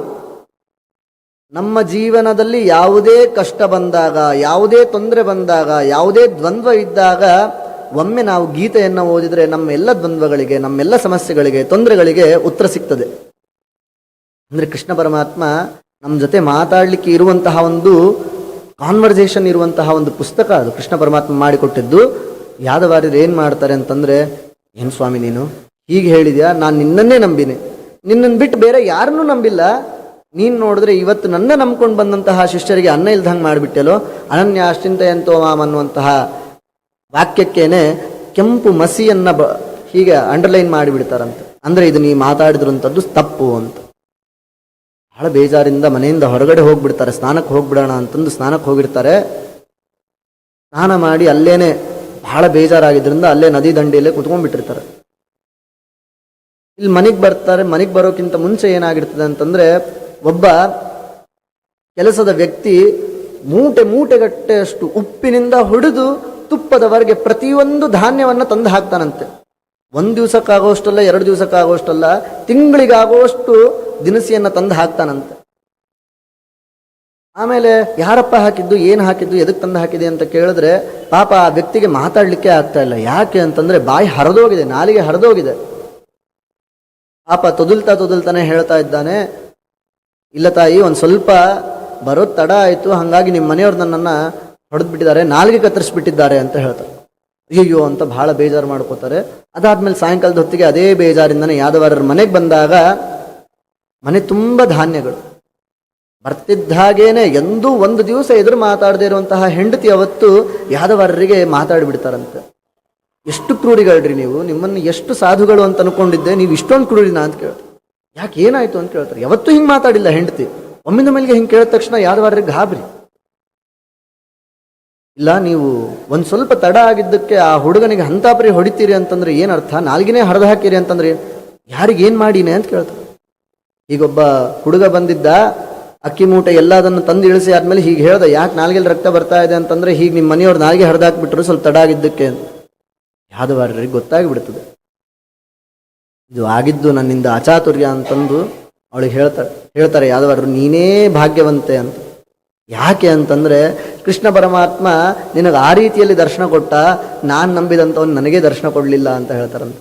ಹೋಗಿ ಮೊಟ್ಟ ಮೊದಲಿಗೆ ಮಾಡಿದಂತಹ ಕೆಲಸ ಏನು ಅಂತಂದ್ರೆ, ಆ ಯಾವ ವಾಕ್ಯದ ಕೆಳಗಡೆ ಕೆಂಪು ಮಸಿಯಿಂದ ಲೈನ್ ಹಾಕಿರ್ತಾರೆ ಅದನ್ನ ಅಳಿಸ್ತಾರಂತೆ. ಇಲ್ಲ ಸ್ವಾಮಿ, ನೀನೇ ನನ್ನನ್ನು ಕಾಪಾಡ್ತಿದ್ದೀ, ನಿನ್ನನ್ನು ಬಿಟ್ಟು ಇನ್ಯಾರೂ ನನ್ನನ್ನು ಕಾಪಾಡೋದಿಲ್ಲ ಅಂತ ಯಾದವಾರರು ಹಾಗೆ ಮಾಡ್ತಾರೆ.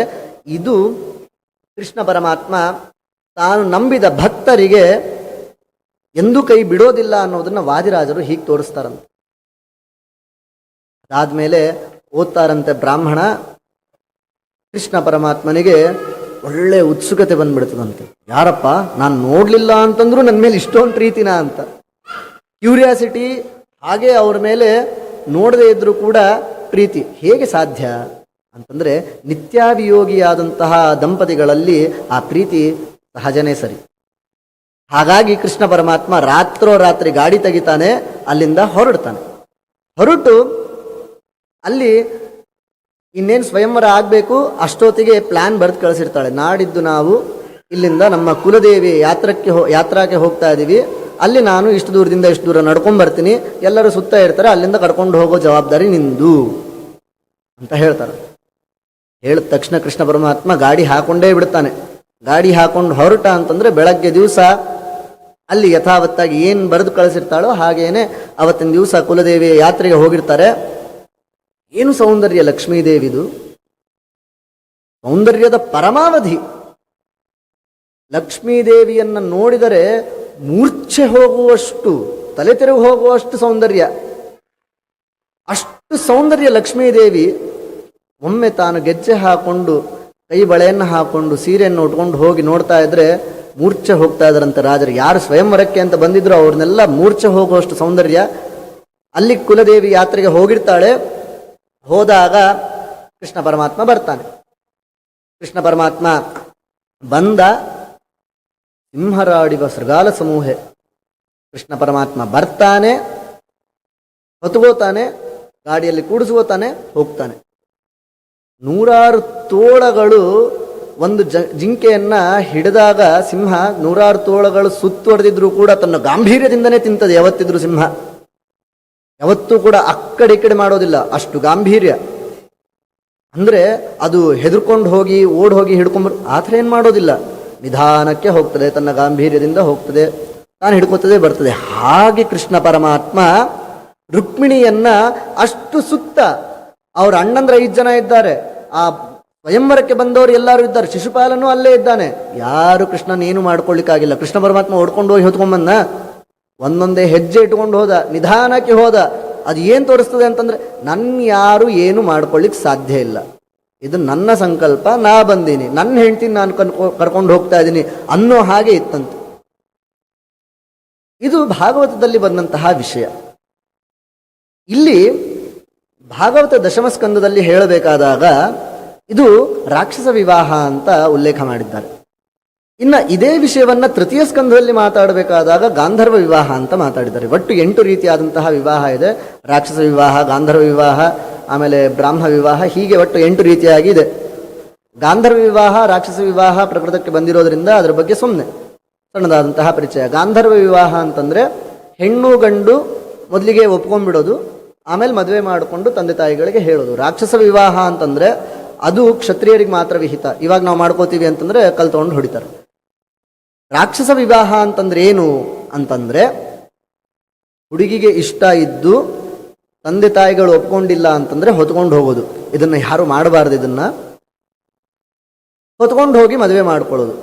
ಆದರೆ ಮತ್ತೆ ಒಂದೇ ಗ್ರಂಥದಲ್ಲಿ 2 ರೀತಿಯಾದಂತಹ ವಿವಾಹವನ್ನ ಹೇಳಿದ್ರೆ, ಒಂದು ಕಡೆ ಗಾಂಧರ್ವ ವಿವಾಹ, ಒಂದು ಕಡೆ ರಾಕ್ಷಸ ವಿವಾಹ ಅಂತ ಹೇಳಿದ್ರೆ ವಿರೋಧ ಬರ್ಲಿಲ್ವಾ? ಈಗ 2 ಬೇರೆ ಬೇರೆ ರೀತಿಯಾದಂತಹದ್ದು. ಒಂದು ಹೊತ್ಕೊಂಡು ಹೋಗಿ ಮದುವೆ ಮಾಡೋದು, ಒಂದು ತಾವಿಬ್ರು ಪರಸ್ಪರ ಒಪ್ಕೊಂಡು ಮದುವೆ ಮಾಡ್ಕೊಳ್ಳೋದು. ವ್ಯತ್ಯಾಸ ಬರಲಿಲ್ವಾ ಅಂತಂದ್ರೆ ಅದಕ್ಕೆ ಹೇಳ್ತಾರಂತೆ ಏನು ವ್ಯತ್ಯಾಸ ಇಲ್ಲ.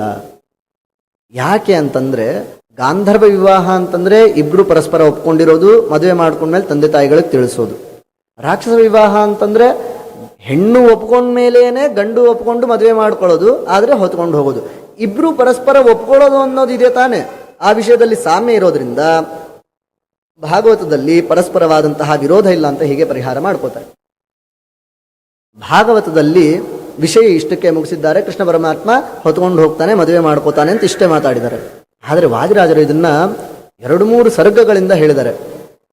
15ನೇ ಸರ್ಗದಲ್ಲಿ ಕೃಷ್ಣ ಪರಮಾತ್ಮ ಹೊತ್ಕೊಂಡು ಹೋಗ್ತಾನೆ, ಅಲ್ಲಿಂದ ಇನ್ನು 4 ಸರ್ಗಗಳಿದೆ. ಏನು ಎಷ್ಟು ಚೆನ್ನಾಗಿ ವರ್ಣನೆ ಮಾಡಿದ್ದಾರೆ ಅಂತಂದ್ರೆ, ಅಲ್ಲಿಂದ ಮೂಲಮಾಧವ ಕ್ಷೇತ್ರಕ್ಕೆ ಕರ್ಕೊಂಡು ಹೋಗ್ತಾನಂತೆ ಪರಮಾತ್ಮ. ಅಲ್ಲಿ ಅವರಿಬ್ಬರ ಮದುವೆಯ ವಾಂಗ್ನಿಶ್ಚಯ ನಡೆಯುತ್ತಂತೆ. ಇರೋಷ್ಟು ಜನರಲ್ಲೇನೆ ಒಂದಿಷ್ಟು ಜನ ಹೆಣ್ಣಿನ ಪಕ್ಷ, ಇನ್ನೊಂದಿಷ್ಟು ಜನ ಗಂಡಿನ ಪಕ್ಷಕ್ಕೆ ಹೋಗ್ತಾರಂತೆ. ಅವ್ರು ಹೇಳ್ತಾರಂತೆ, ಹೆಣ್ಣಿನ ಪಕ್ಷದವ್ರು ಮೊದಲಿಗೆ ಮಾತಾಡ್ತಾರಂತೆ, ನೋಡ್ರಪ್ಪ ನಮ್ಮನೆ ಹೆಣ್ಮಗು ಏನು ಕೆಲಸ ಮಾಡಿಲ್ಲ, ರಾಜನ ಮಗಳಾದ್ರಿಂದ ಮೊದಲಿಂದನೂ ಹಾಗೆ ಬೆಳೆದಿದೆ, ಅವಳಿಗೆಲ್ಲ ನೀವು ಕೆಲಸ ಹೇಳೋ ಹಾಗಿಲ್ಲ, ಅವಳೇನು ಮಾಡ್ತಾಳೆ ಅಷ್ಟೇ ಕೆಲಸ, ಏನು ಕೆಲಸ ಮಾಡಿಲ್ಲ ಅಂತಂದ್ರೆ ನೀವು ಮಾಡು ಅಂತನೂ ಹೇಳಬಾರ್ದು ಅಂತ ಹೇಳ್ತಾರಂತೆ. ಅದಕ್ಕೆ ಗಂಡಿನ ಕಡೆಯವ್ರು ಹೇಳ್ತಾರಂತೆ, ಹೆಚ್ಚೇನು ಕೆಲಸ ಮಾಡಿಸೋದಿಲ್ಲ, ನಾವು ಕೆಲಸ ಮಾಡು ಅಂತ ಹೇಳೋದಿಲ್ಲ, ಆದರೆ ಆಕಿನೇ ತಿಳ್ಕೊಂಡು ಮನೆ ಕೆಲಸ ಮಾಡಿದ್ರೆ ಸಾಕು ಅಂತ ಹೇಳ್ತಾರೆ. ಎಷ್ಟಿದೆ ರೀ ನಿಮ್ಮ ಮನೆ ಅಂತಂದ್ರೆ 60-40 ಸೈಟಲ್ಲಿದೆ ಅಂತ ಹೇಳ್ತೀವಲ್ಲ, ಹಾಗೆ 14 ಲೋಕ ಅಷ್ಟೇ ರೀ ಅವ್ರ ಮನೆ. ಅಡಿಗೆ ಮಾಡಿದ್ರೆ ಸಾಕು. ಎಷ್ಟು ಜನಕ್ಕೆ ಮಾಡ್ಬೇಕ್ರಿ? ಬ್ರಹ್ಮಾದಿ ದೇವತೆಗಳಿಗೆ ಮಾಡಿದ್ರೆ ಸಾಕು. 333 ಕೋಟಿ ಜನ ಇದ್ದಾರೆ, ಅವ್ರಿಗೆ ಮಾಡಿದ್ರೆ ಸಾಕು. ಅವ್ರದಷ್ಟು ಜನಕ್ಕೆ ಗ್ವಾಮ ಹಚ್ಚಿದ್ರೆ ಸಾಕು. ಇನ್ನ ದೇವ್ರು ತಾನೇ ಪೂಜೆಯನ್ನು ಮಾಡ್ಕೊಳ್ಬೇಕಾದಾಗ ಹೂ ತಂದಿಟ್ರೆ ಸಾಕು. ಎಷ್ಟು ಹೂ ಬೇಕು? ಎಲ್ಲ ಪುಷ್ಪಗಳು ಬೇಕು. ಹೀಗೆ ಹೇಳ್ತಾ ಹೇಳ್ತಾ ವರದಕ್ಷಿಣೆಯನ್ನು ಇತ್ಯಾದಿಗಳನ್ನೆಲ್ಲ ಬಹಳ ಚೆನ್ನಾಗಿ ವರ್ಣನೆ ಮಾಡಿದ್ದಾರೆ ವಾದಿರಾಜರು. ಸಮಯಾಭಾವದಿಂದ ಪೂರ್ತಿ ಹೇಳಲಿಕ್ಕಾಗೋದಿಲ್ಲ. ಹೀಗೆ ವಾದಿರಾಜರು ಅದನ್ನೆಲ್ಲ ವರ್ಣನೆ ಮಾಡಿ ಮದುವೆಯನ್ನು ಮಾಡಿಸ್ತಾರೆ. ಮಾಂಗಲ್ಯಂ ತಂತು ನಾನೇನ ಜಗಜ್ಜೀವನ ಹೇತುನ ಕಂಠೇ ಬದ್ನಾಮಿ ಸುಬೆಗೆ ತ್ವಂ ಜೀವ ಶರದಶ್ಶತಂ ಅಂತ ಕೃಷ್ಣ ಪರಮಾತ್ಮ ರುಕ್ಮಿಣಿಯ ಕತ್ತಿನಲ್ಲಿ ಜಗತ್ತಿಗೆ ಹಿತಕ್ಕೋಸ್ಕರವಾಗಿ ತಾಳಿಯನ್ನು ಕಟ್ತಾನಂತೆ. ವಾದಿರಾಜರು ಇಷ್ಟಕ್ಕೆ ನಿಲ್ಲಿಸೋದಿಲ್ಲ. ಯಾವುದೇ ಗ್ರಂಥ ಪೂರ್ತಿಯಾಗಬೇಕು ಅಂತಂದರೆ ಅಪಹಾರ ಮಾಡಿದ್ದಕ್ಕಾಗಲಿ ಅಥವಾ ಮದುವೆಗೆ ಅಷ್ಟೇ ನಿಲ್ಲಿಸಬಾರ್ದು. ಅದು ಕ್ಲೈಮ್ಯಾಕ್ಸ್ ಯಾವತ್ತೂ ಅಲ್ಲ. ಎಲ್ಲಿವರೆಗೆ ಅಂತಂದರೆ ತನ್ನ ಮಕ್ಕಳು ಮೊಮ್ಮಕ್ಕಳು ಎಲ್ಲರ ವಿಷಯ ಬಗ್ಗೆ ಮಾತಾಡಬೇಕು. ಅವಾಗಲೇ ಗ್ರಂಥ ಪರಿಪೂರ್ತಿ ಆಯಿತು ಅಂತ ಹೇಳಲಿಕ್ಕೆ ಸಾಧ್ಯ. ಅದಕ್ಕೋಸ್ಕರನೇ ವಾದಿರಾಜರು ಇನ್ನೂ ಒಂದು ಸ್ಟೆಪ್ ಮುಂದೆ ಹೋಗ್ತಾರೆ. ರುಕ್ಮಿಣೀ ದೇವಿಯ ಮದುವೆ ಆದಮೇಲೆ ಸ್ವಲ್ಪ ದಿನಗಳಾದ ಮೇಲೆ ರುಕ್ಮಿಣೀ ದೇವಿ ಬಸರಿ ಆಗ್ತಾಳಂತೆ. ರುಕ್ಮಿಣೀ ದೇವಿ ಬಸರಿ ಆದಮೇಲೆ ಅವರಲ್ಲಿ ಪ್ರದ್ಯುಮ್ನ ಅನ್ನುವಂತಹ ಒಬ್ಬ ಮಗ ಹುಟ್ಟುತ್ತಾನಂತೆ. ಪ್ರದ್ಯುಮ್ನ ನಾಮಕ ಪರಮಾತ್ಮನ ಆವೇಶ ಹೆಚ್ಚಾಗಿರ್ತದಂತೆ. ಹೀಗೆ ಮತ್ತೆ ಅವನ ಮದುವೆ, ಅವ್ರ ಮಕ್ಕಳು ಎಲ್ಲ ವಿಷಯವನ್ನ ಮಾತಾಡಿ ವಾದಿರಾಜರು ಅಲ್ಲಿಗೆ 19 ಸರ್ಗಾತ್ಮಕವಾದಂತಹ ರುಕ್ಮಿಣೀಶ ವಿಜಯವನ್ನ ಮುಗಿಸ್ತಾರಂತೆ. ಈ ಗ್ರಂಥವನ್ನ ಶ್ರವಣ ಮಾಡೋದ್ರಿಂದ ಮನೆಯಲ್ಲಿ ಬಹಳ ಜನಕ್ಕೆ ಇದೆ, ಮದುವೆ ಆಗ್ತದೆ, ಮಕ್ಕಳಾಗ್ತದೆ ಅಂತೆಲ್ಲ. ಹೌದು, ಅವಶ್ಯವಾಗಿ ಆಗ್ತದೆ. ಅಷ್ಟೇ ಅಲ್ಲ, ಎಲ್ಲ ರೀತಿಯಾದಂತಹ ಮಂಗಳವೂ ಆಗ್ತದೆ, ಎಲ್ಲ ರೀತಿಯಾದಂತಹ ಅನಿಷ್ಟಗಳು ಕೂಡ ನಾಶ ಆಗ್ತದೆ, ಬೇಕಾದಂತಹ ಇಷ್ಟಪ್ರಾಪ್ತಿ, ಅನಿಷ್ಟದ ನಿವೃತ್ತಿ ಎಲ್ಲವೂ ಆಗ್ತದೆ ಅಂತ ಈ ಗ್ರಂಥವನ್ನು ಹೇಳಿದವರಿಗೆ ಎಲ್ಲರಿಗೂ ಕೂಡ ಆಗ್ತದೆ ಅಂತ ವಾದಿರಾಜರು ತಿಳಿಸ್ತಾರೆ.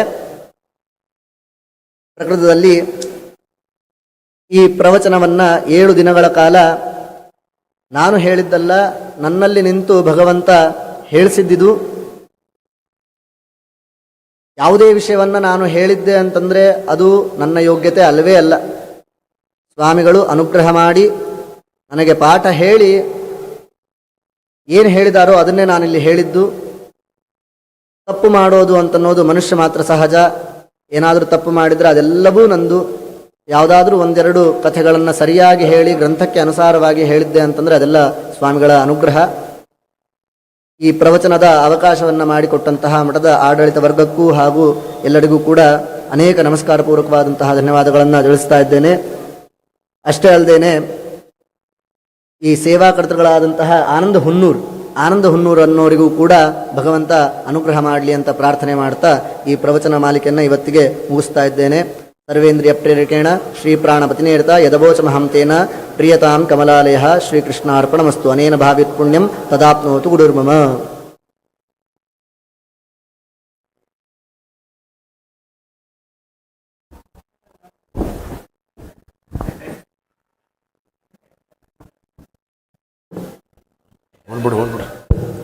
ಈ ಒಂದು ವಾರ ವಾದಿರಾಜರ ಅತಿ ಸುಂದರವಾಗಿರತಕ್ಕಂಥ ದಿವ್ಯವಾದ ಕೃತಿ ಅದು ರುಕ್ಮಿಣೀಶ ವಿಜಯ.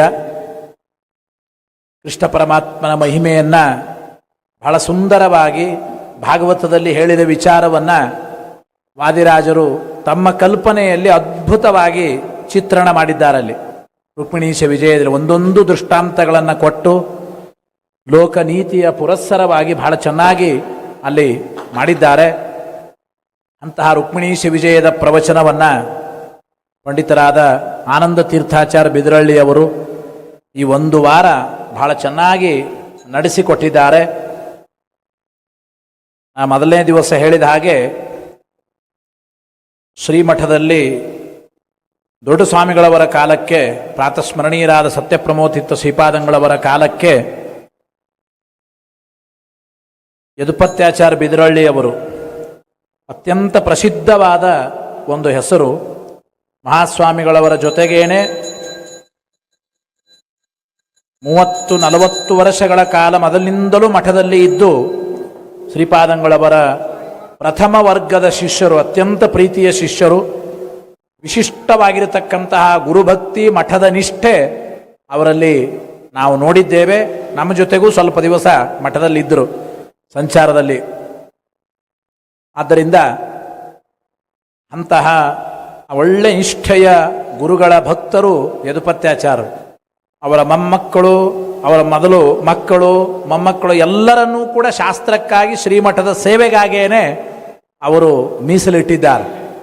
ಅಂತಹ ಯದುಪತ್ಯಾಚಾರ್ಯರ ಮಕ್ಕಳು ತಿಮ್ಮಣ್ಣಾಚಾರ್ಯರ ಮಕ್ಕಳಾಗಿ ನಮ್ಮ ಆನಂದಾಚಾರ್ಯರು ಶ್ರೀಪಾದಂಗಳವರಲ್ಲಿ ಅಧ್ಯಯನ ಮಾಡಿದ ಒಳ್ಳೆ ತರುಣ ವಿದ್ವಾಂಸರು. ಜಯತೀರ್ಥ ವಿದ್ಯಾಪೀಠದಲ್ಲಿದ್ದು 10 ವರ್ಷಗಳ ಕಾಲ ಅಧ್ಯಯನ ಮಾಡಿ ಆಮೇಲೆ ಸ್ವಾಮಿಗಳ ಹತ್ರ ಸುಧಾಂತ ಅಧ್ಯಯನ ಮಾಡಿ ಸುಧಾಮಂಗಳ ಮಾಡಿ ಒಳ್ಳೆ ಪರೀಕ್ಷೆಯನ್ನು ಕೊಟ್ಟು ಎಲ್ಲ ಮಠಾಧಿಪತಿಗಳು ಎಲ್ಲ ವಿದ್ವಾಂಸರ ಮೆಚ್ಚುಗೆಗೆ ಪಾತ್ರರಾಗಿರತಕ್ಕಂಥವರು ಆನಂದ ತೀರ್ಥಾಚಾರ್ಯ ಬಿದರಳ್ಳಿ ವಂಶ ಅಂದ್ರೇ ಅದು ವಿಶೇಷವಾಗಿ ಪಂಡಿತರಿಗೆ ಹೆಸರಾದ ಒಂದು ಮನೆತನ.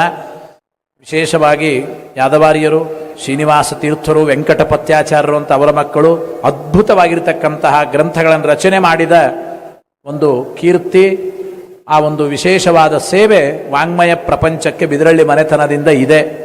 ಅಂತಹ ಆ ಒಳ್ಳೆ ಕುಲದಲ್ಲಿ ಹುಟ್ಟಿ ವಿಶೇಷವಾಗಿ ಶಾಸ್ತ್ರಾಧ್ಯಯನ ಮಾಡಿ ಗುರುಗಳ ಅನುಗ್ರಹವನ್ನು ಪಡೆದಿರತಕ್ಕಂಥವರು, ಸ್ವಾಮಿಗಳ ಪ್ರೀತ್ಯಾಸ್ಪದ ಶಿಷ್ಯರು. ಅವರ ಆನಂದಾಚಾರ್ಯರು ನೋಡ್ಲಿಕ್ಕೆ ಸಣ್ಣವರು ಕಾಣಿಸ್ತಾರೆ, ಆದರೂ ಲೌಕಿಕ ವೈದಿಕ 2 ವಿದ್ಯೆಯಲ್ಲಿಯೂ ಕೂಡ ವಿಶೇಷ ಪ್ರಾವೀಣ್ಯವನ್ನು ಪಡೆದವರು.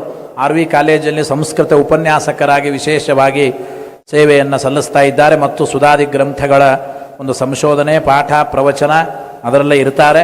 ಆದ್ದರಿಂದ ಈ ವಿಶೇಷವಾದ ಮಂಗಲಕರವಾದ ರುಕ್ಮಿಣೀಶ ವಿಜಯದ ಒಂದು ಪ್ರವಚನದಿಂದ ಅವರಿಗೂ ಕಲ್ಯಾಣ ಆಗಬೇಕು. ಈ ರುಕ್ಮಿಣೀಶ ವಿಜಯದ ಪ್ರವಚನ ಹೇಳಿಸಿದವರಿಗೂ ವಿಶೇಷವಾದ ಅಂದರೆ ಕಲ್ಯಾಣವಾಗಬೇಕು. ನಮ್ಮ ಆನಂದ ಹುನ್ನೂರವರು ಅಂತ ಬಹಳ ದಿನಗಳಿಂದ ಅವರು ರುಕ್ಮಿಣೀಶ ವಿಜಯದ ಪ್ರವಚನ ಆಗಬೇಕು ಅಂತ ಹೇಳಿದ್ರು. ಈ ಬಾರಿ ಆನಂದಾಚಾರ್ಯರು ವಿಶೇಷವಾಗಿ ಆ ಭಾಗವತದ ದಶಮಸ್ಕಂದ ಮತ್ತು ರುಕ್ಮಿಣೀಶ ವಿಜಯ 2ರ ಮೇಲೇನೆ ಅವರು ಆನಂದಾಚಾರ್ಯರು PhD ಮಾಡ್ತಾ ಇದ್ದಾರೆ. ಆ 2 ಗ್ರಂಥಗಳ ಮೇಲೆ ತುಲನಾತ್ಮಕವಾದ ಒಂದು ಅಧ್ಯಯನ, ಅದಕ್ಕಾಗಿ ಒಳ್ಳೆ ಸಂಶೋಧನಾತ್ಮಕವಾಗಿ ಅಲ್ಲಿ ಬರುವ ಅನೇಕ ವಿಚಾರಗಳನ್ನು ಈ 7 ದಿನಗಳಲ್ಲಿ ಬಹಳ ಸುಂದರವಾಗಿ ತಿಳಿಸಿಕೊಟ್ಟಿದ್ದಾರೆ. ನಮ್ಮ ಆನಂದ ಹುನ್ನೂರವರ ಕುಟುಂಬಕ್ಕೆ ವಿಶೇಷವಾಗಿ ಹರಿವಾಯು ಗುರುಗಳ ಅನುಗ್ರಹವಾಗಲಿ. ಅವರ ಪರವಾಗಿ ಆಚಾರ್ಯರು ಆನಂದ ಹುನ್ನೂರವರಿಗೆ ವಸ್ತ್ರ ಮತ್ತು ತುಳಸಿ ಪತ್ರವನ್ನು ಸಮರ್ಪಣೆ ಮಾಡ್ತಾ ಇದ್ದಾರೆ. ವಿಶೇಷವಾಗಿ ಆನಂದಾಚಾರ್ಯರಿಗೆ ಇನ್ನೊಮ್ಮೆ ಧನ್ಯವಾದ ಪೂರ್ವಕ ನಮಸ್ಕಾರವನ್ನು ತಿಳಿಸ್ತಾ, ನಾಳೆಯಿಂದ ಒಂದು ವಿಶೇಷವಾದ ಕಾರ್ಯಕ್ರಮ ಎಲ್ಲ ಭಕ್ತರು ಗಮನಿಸಿ ನಿಮ್ಮವರಿಗೆಲ್ಲರಿಗೂ ಹೇಳಬೇಕು. 3 ದಿನಗಳ ಕಾಲ ಪೇಜಾವರ ಶ್ರೀಪಾದಂಗಳವರ ಪ್ರವಚನ ನಾಳೆಯಿಂದ, ನಾಳೆ ನಾಡದ್ದು ಅಚ್ಚಿನಾಡದ್ದು 30, 31, 1 ಈ 3 ದಿನಗಳ ಕಾಲ ಪೇಜಾವರ ಶ್ರೀಪಾದರಿಂದ ನಾಳೆ ಇಲ್ಲೇ ವೇದಿಕೆಯಲ್ಲಿ ರಾಮಾಯಣ ಚಿಂತನ ಅಂತ ರಾಮಾಯಣದ ವಿಶೇಷವಾದ ಚಿಂತನೆಗಳನ್ನು ಪೇಜಾವರ ಸ್ವಾಮಿಗಳು ವಿಶ್ವಪ್ರಸನ್ನ ತೀರ್ಥರು ನಾಳೆಯಿಂದ 3 ದಿನಗಳ ಕಾಲ ಪ್ರವಚನ ನೀಡುತ್ತಾರೆ. ಮುಂದೆ 2ನೇ ತಾರೀಕಿನಿಂದ ಮತ್ತೆ ಲಕ್ಷ್ಮೀ ತತ್ವ ಅಂತ ಸತ್ಯಗೇರಿ ಧೀರೇಂದ್ರಾಚಾರ್ಯರ ಮಕ್ಕಳು ಒಳ್ಳೆ ವಿದ್ವಾಂಸರು, ವಾಸುದೇವಾಚಾರ್ಯ ಸತ್ಯಗೇರಿ ಅಂತ ಲಕ್ಷ್ಮೀ ತತ್ವದ ಬಗ್ಗೆ, ವೇದಗಳಲ್ಲಿ ಲಕ್ಷ್ಮಿ, ಪುರಾಣಗಳಲ್ಲಿ ಲಕ್ಷ್ಮಿ, ಹರಿದಾಸರ ಹಾಡುಗಳಲ್ಲಿ ಲಕ್ಷ್ಮಿ, ಮುಂದೆ ವರಮಹಾಲಕ್ಷ್ಮಿ ಬರುತ್ತದೆ 8ನೇ ತಾರೀಕು. ಆದ್ದರಿಂದ ಶ್ರಾವಣ ಮಾಸ ಇದೆ, ಶ್ರಾವಣ ಶುಕ್ರವಾರ 3ನೇ ಶುಕ್ರವಾರ ವರಮಹಾಲಕ್ಷ್ಮಿ ಈ ಬಾರಿ.